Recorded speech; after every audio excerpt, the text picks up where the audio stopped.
Hi students, this is question paper of pre-secondary scholarship examination 8th standard in which was held in February 2025.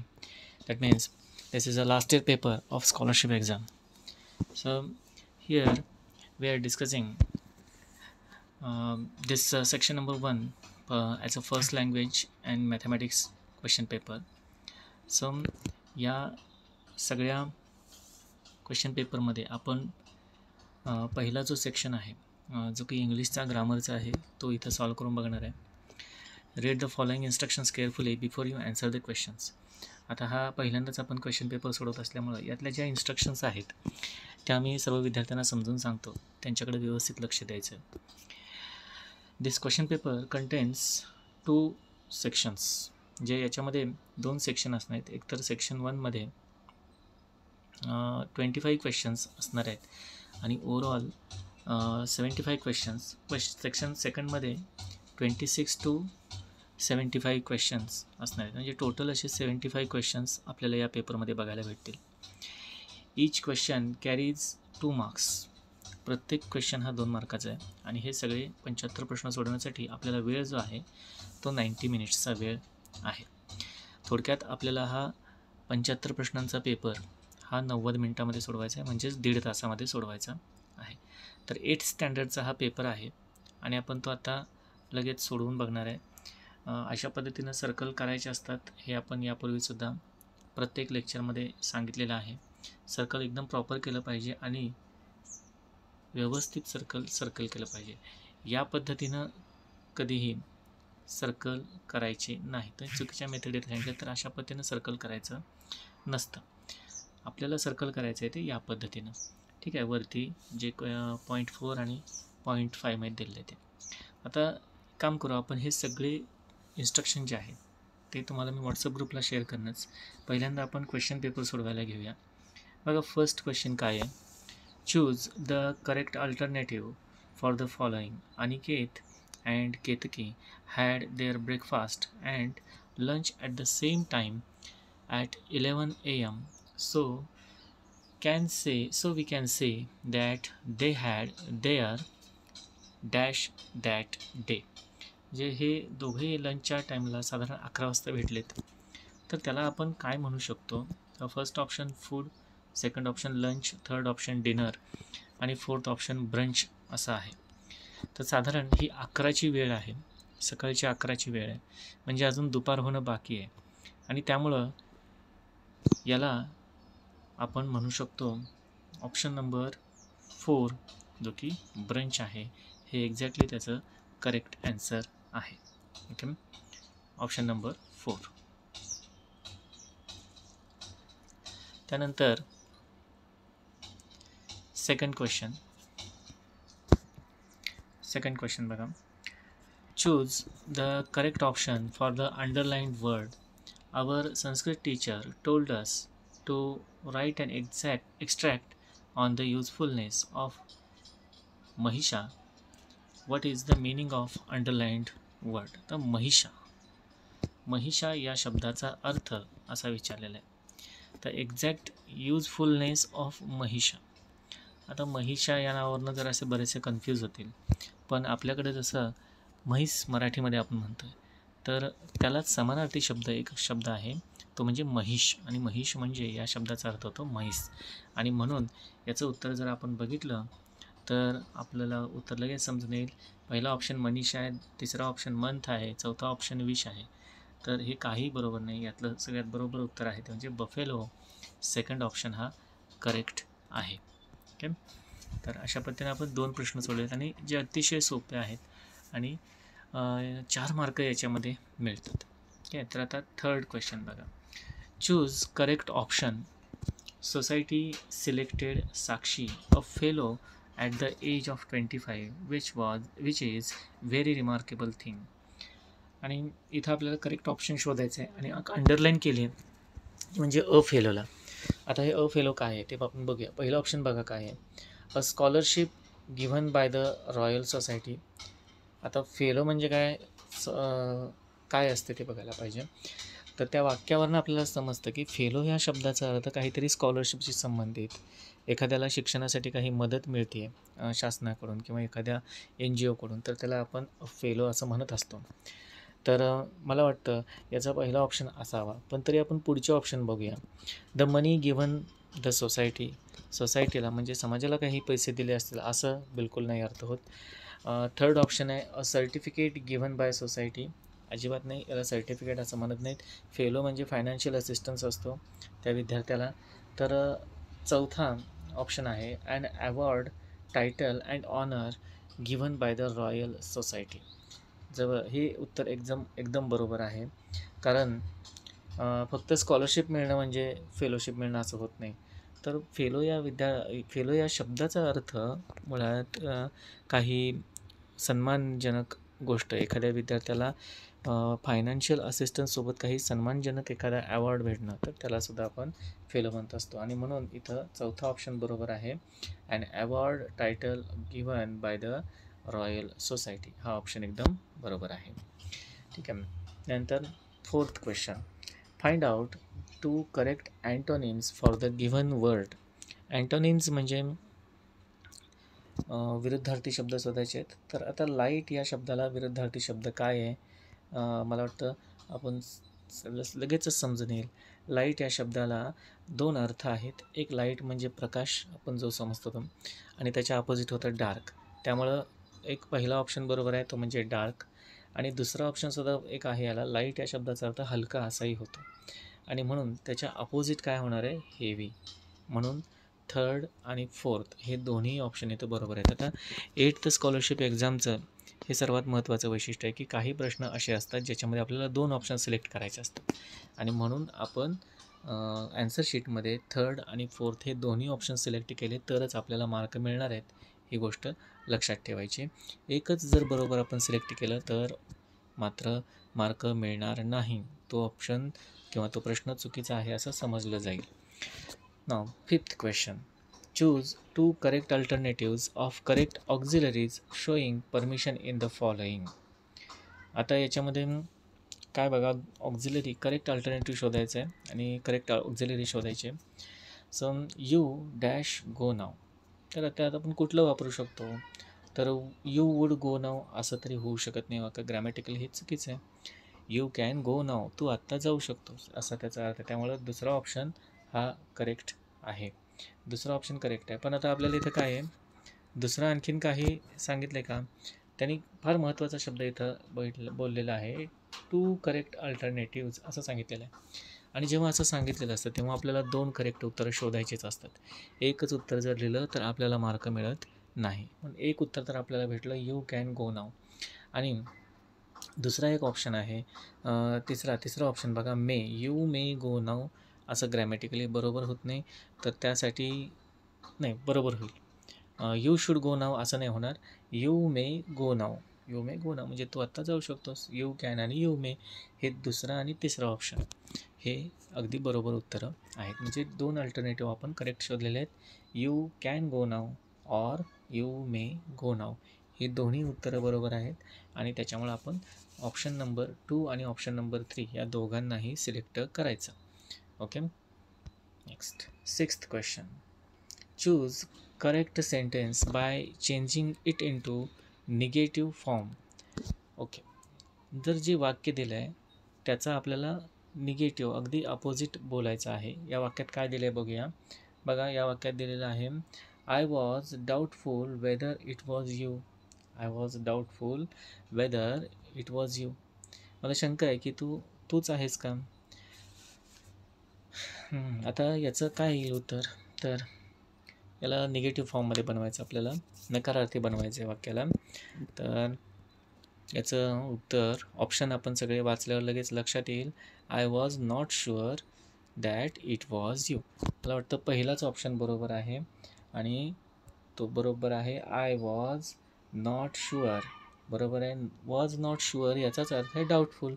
And I was not sure that it was you हे उत्तर अगदी बरोबर आहे. त्यामुळे option number 1 हे उत्तर अगदी बरोबर आहे. आणि इथं काय आपल्याला दुसरा ऑप्शन शोधायचं नाही, त्यामुळे आपल्याला पहिल्यांदाच उत्तर बरोबर भेटलं आहे. म्हणून आपण इथंच थांबतो. पहिला ऑप्शन हा बरोबर आहे. या वाक्याचा दिलेल्या वाक्याचा हा निगेटिव्ह फॉर्म आहे. तर या पद्धतीने आपण हे 6 प्रश्न सोडवलेत आणि 6च्या 6 प्रश्न अगदी सोपे होते आणि अगदी आउट ऑफ आउट मार्क देण्यासारखे हे प्रश्न आहेत. 7वा प्रश्न बघा.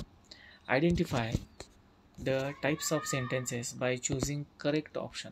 Identify the types of sentences by choosing the correct option. काय आहे बघूया. As it was beginning the rain. As it was beginning the rain we waited there for a while. Okay, पाऊस चालू आहे आणि आपण त्याच्यामुळं थांबलो आहे, थोडा वेळ थांबलो आहे. तर याचा टाईप कोणता असणार आहे. आता एक लक्षात घ्या, इथं कॉमा वापरलेला आहे. पण असं जरी असलं तरी ही काही दोन वेगळी वाक्य नाही आहेत. तर पाऊस पडत असल्यामुळे आपण काही वेळ थांबलो. तर हे अगदी साधं सरळ वाक्य आहे. त्यामुळं याच्यामध्ये हे कुठला ऑप्शन असेल बघूया. सिम्पल, इंट्रोगेटिव्ह, कॉम्प्लेक्स की कंपाऊंड. या 4 ऑप्शन्सपैकी कोणतं उत्तर बरोबर आहे.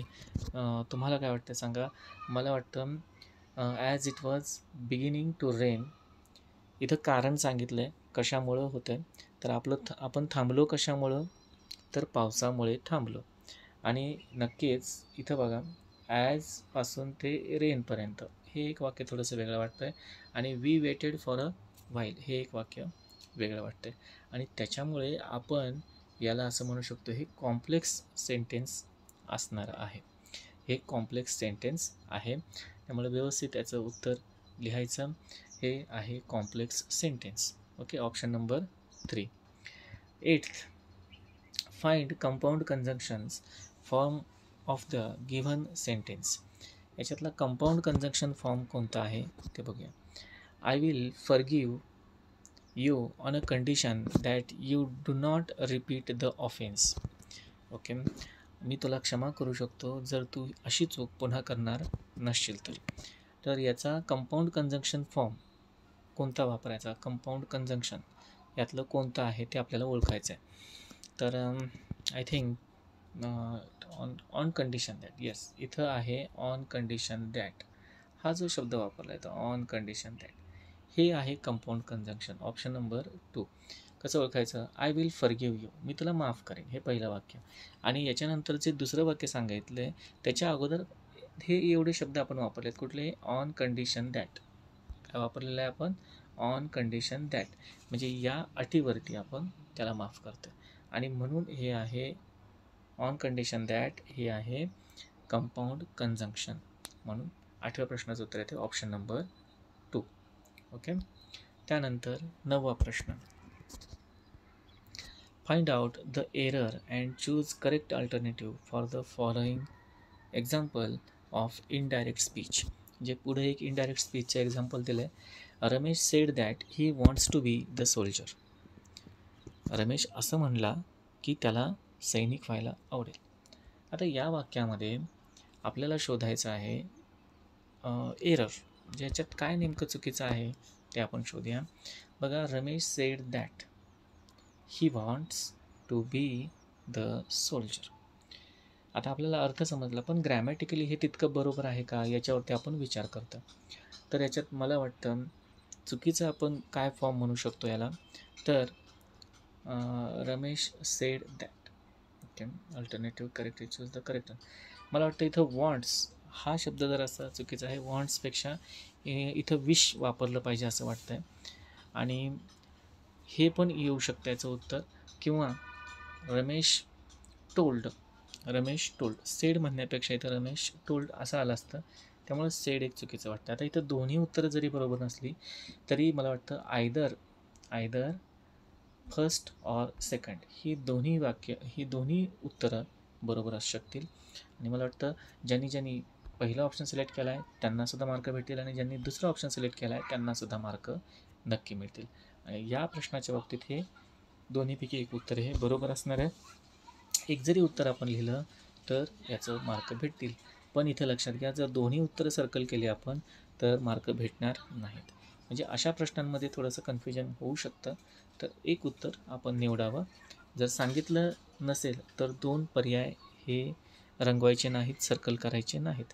ज्या प्रश्नामध्ये 2 पर्याय निवडायला सांगितले त्याच प्रश्नामध्ये 2 पर्याय हे निवडायचे, अदरवाईज निवडायचे नाहीत. सर्कल करायचं नाही 2-2 उत्तरांना, ही गोष्ट लक्षात ठेवायची सगळ्यांनी. ठीक आहे. तर पुढं आता हे झाले टोटल 9 प्रश्न, जे 18 मार्क तरी आपल्याला मिळालेले आहेत. आता क्वेश्चन नंबर 10 आणि 11, 10 आणि 11 हे दोन्ही या पॅरेग्राफवरती विचारलेले क्वेश्चन आहेत. म्हणजे 4 मार्क ह्या पॅरेग्राफवरती आहेत. पहिल्यांदा आपण पॅरेग्राफ वाचून बघूया काय आहे. Read the following news and answer the question.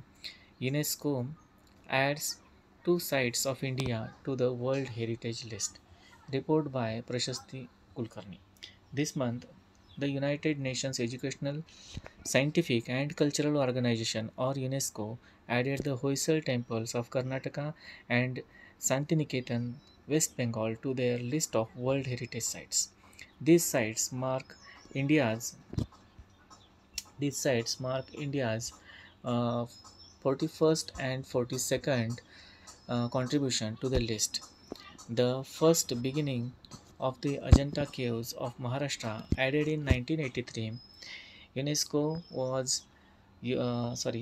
uses a specific criteria to decide which place, monument, or area to add the list every year, which includes points ranging from the architectural beauty of place to its cultural significance.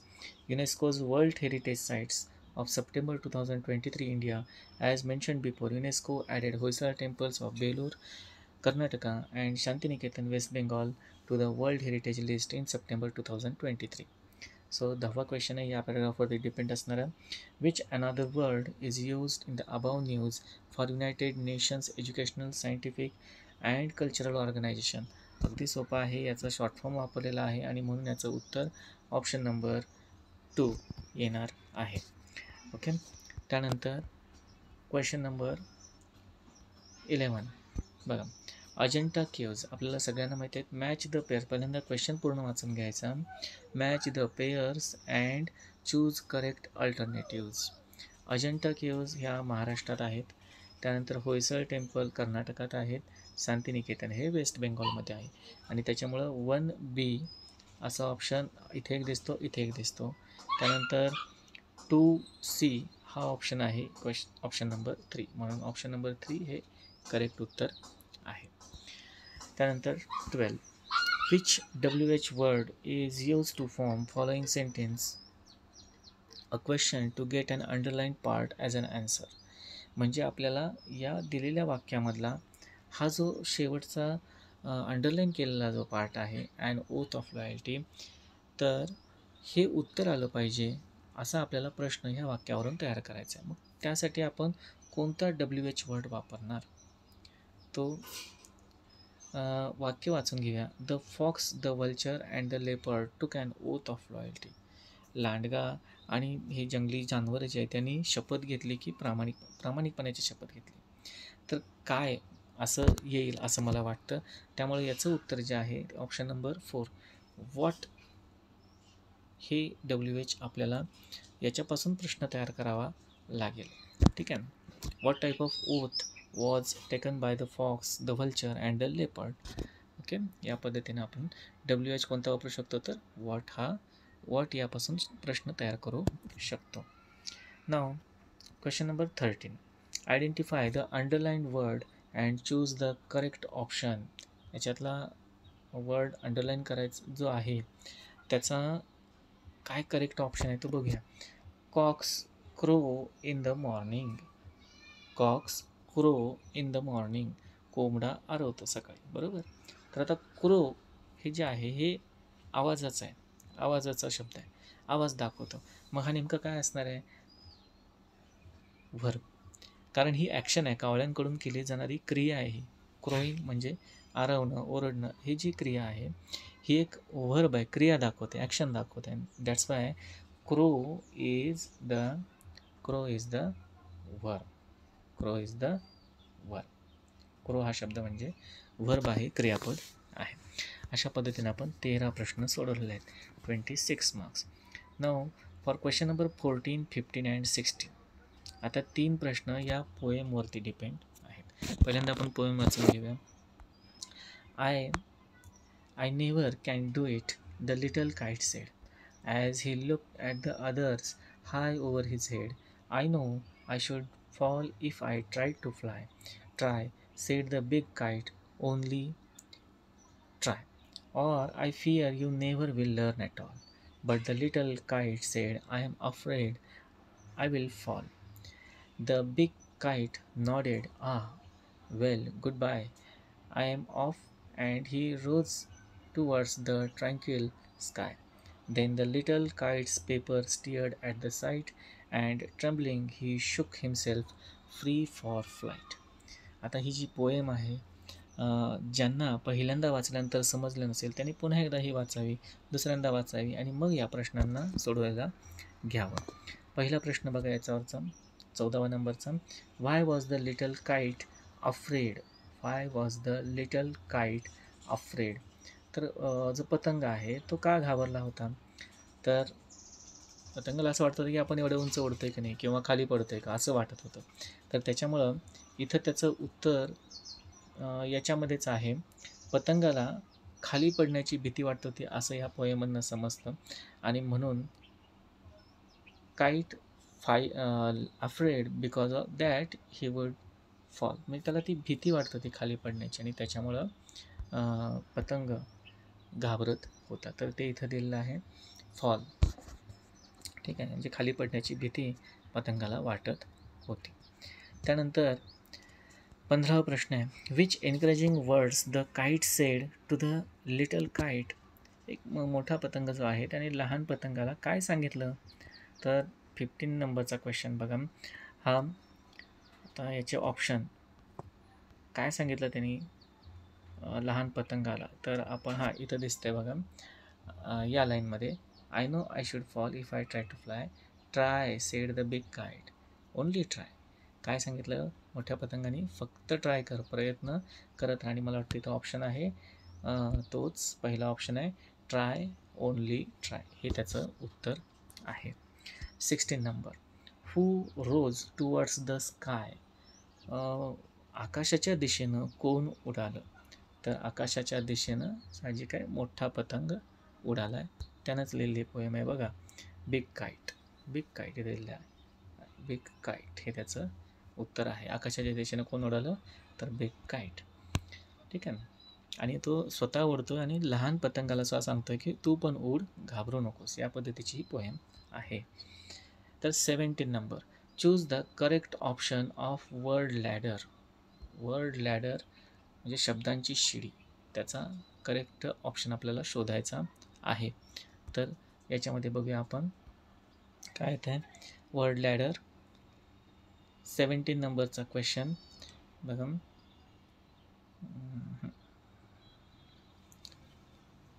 Word ladder. Word ladder. Choose the correct option of word ladder. DCOL.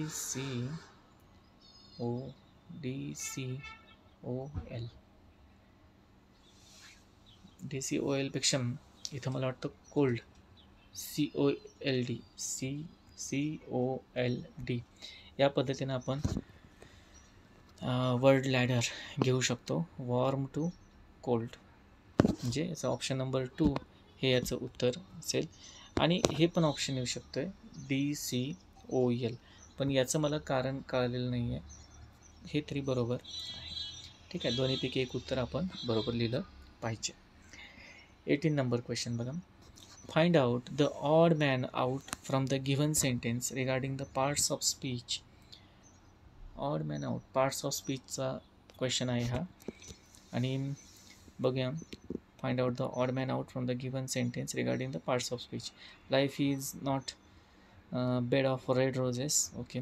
Speech is silver, but silence is golden. Okay. We must love good and hate ill. To err is human, to forgive is divine. Okay. त्याच्यात odd man out काय शोधायचं आहे? या चारही वाक्यांमध्ये कोण वेगळं असं वाटतं आहे, म्हणजे काहीतरी टाईप असणार आहे. तर त्या टाईपमध्ये आपण हे वेगळं कोण वाटते बघूया.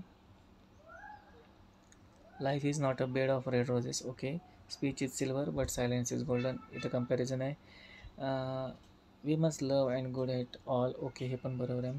To err is human and to forgive is divine. म्हणजे इथं ना थोडंसं कम्पॅरिझन सांगितलं बघा. या तिन्ही गोष्टींमध्ये मला कम्पॅरिझन दिसते आणि म्हणून याचा ऑप्शन नंबर 1 असू शकेल असं मला वाटतं.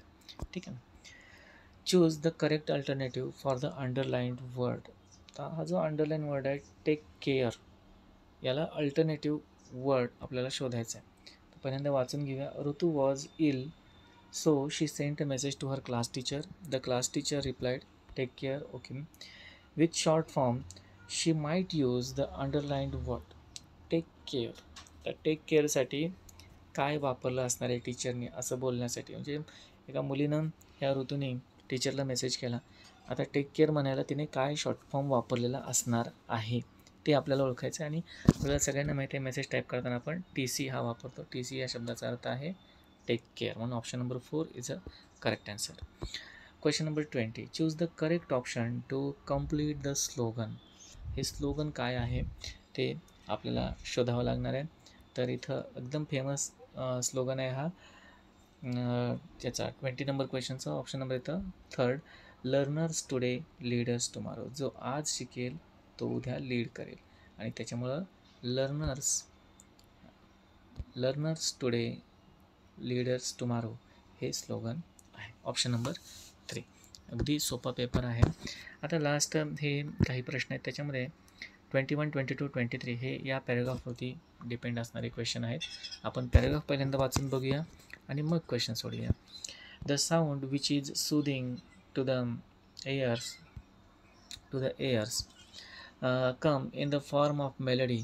The song can be irritating when it comes with a very high pitch and severity. It is strange but true that noise too can cause pollution. It has been found that noise pollution can weaken our hearings. Noise pollution is extremely harmful to the patients, and no wonder we find display boards near hospitals zones on which it is written. No horn noise mainly occurs in cities due to constant blowing of horns of the vehicles and the use of loudspeakers in public places. In commercial areas, the noise level during daytime is regularly over 100 decibels, which is more than the permissible limits of 65 decibel. तर sound pollution विषयीचा हा paragraph आहे. एवढं आपल्या लक्षात आलं आहे. आता क्वेश्चन बघूया काय आहे. What happens when the song comes with a very high pitch and severity? Obviously, it is irritating. एखादं आवाज गाण्याचा आपल्याला खूप जोरात ऐकायला भेटला तर त्याचं आपल्याला ते इरिटेट होतं, त्रास होतो त्याचा. त्यामुळं ऑप्शन नंबर 2 हा करेक्ट आहे. एकदम आपण सहज सोडवू शकतो. क्वेश्चन नंबर 22 बघा काय आहे. Choose the correct alternative to complete the following web. इथं दिलं आहे noise mainly occurs in cities. Constant blowing of horns म्हणजे साऊंड पोल्युशन कशामुळे होते तर कॉन्स्टंट ब्लोईंग ऑफ हॉर्न, सारखे हॉर्न वगैरे वाजत असल्यामुळे साऊंड पोल्युशन होतं. तर याच्यातला जो करेक्ट अल्टरनेटिव्ह आहे ते आपण शोधायचं आहे. सिटीमध्ये साऊंड पोल्युशन कशामुळे होतं आहे तर यूज ऑफ लाऊडस्पीकर्स हे त्याचा आन्सर असणार आहे. लाऊडस्पीकर वापरल्यामुळं आणि सारखे हॉर्न वाजवत असल्यामुळं हे होतं. म्हणून क्वेश्चन नंबर 22चा ऑप्शन नंबर 3 हे त्याचं करेक्ट उत्तर येतं. Question number 23. What is the noise level in commercial areas during the day time. Commercial एरियामध्ये डे टाईमला किती नॉईज पोल्युशनचं लिमिट क्रॉस करून जातं आहे किंवा किती असतं तिथं नॉईज लेवल. तर कमर्शियल एरियामध्ये आपल्या पॅरेग्राफमध्ये ज्या पद्धतीने दिलं आहे त्या पद्धतीने त्याचं उत्तर येतं ओव्हर 100 डेसिबल्स. ओव्हर 100 हे त्याचं उत्तर येणार आहे.